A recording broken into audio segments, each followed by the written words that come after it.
Get ready for a review of the latest events, where geopolitical chess is being played with striking intensity. At the center of attention is Putin's unexpected order regarding Ukraine, which apparently suggests that if military strength is insufficient, it's time to negotiate peace and prepare for the next stage. This rhetoric came against the backdrop of extremely tense statements by Volodymyr Zelensky. The Ukrainian president harshly criticized Donald Trump's amoebic policy, urging him to take a clear stance on sanctions and security guarantees for Ukraine.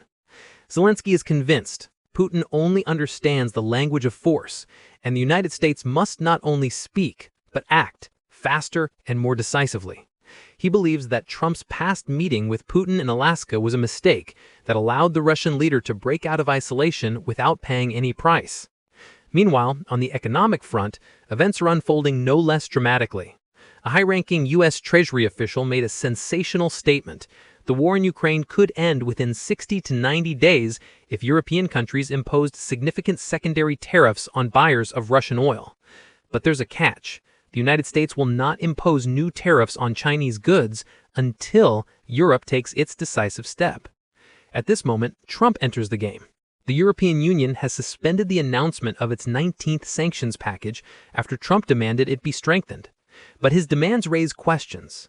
Is this just a ploy to make EU countries buy more American oil and gas, especially amid falling prices and layoffs in the U.S. oil and gas sector? And here lies the intrigue. Politico claims that Trump could, with a single phone call to Slovak and Hungarian prime ministers Robert Fico and Viktor Orbán, both considered his friends, halt Russian oil imports into the EU. The White House, for its part, indeed plans to put pressure on them. And what's happening in Russia during all this? The economy, by Putin's own admission at an emergency meeting, is going down the drain and failing to deliver the needed results, including for waging war. Most curious of all, Kremlin propagandists suddenly began to speak of the need for Russia to consider ending the special operation on any terms and prepare for a new war. This raises serious questions about the Kremlin's plans and its readiness for any maneuver. Perhaps it is an acknowledgement that if the strength isn't there, it's time to negotiate peace, but only in order to regroup. After all, as some analysts believe, Russia will not enter negotiations until it suffers a truly major defeat. Tensions are rising, and the stakes are higher than ever.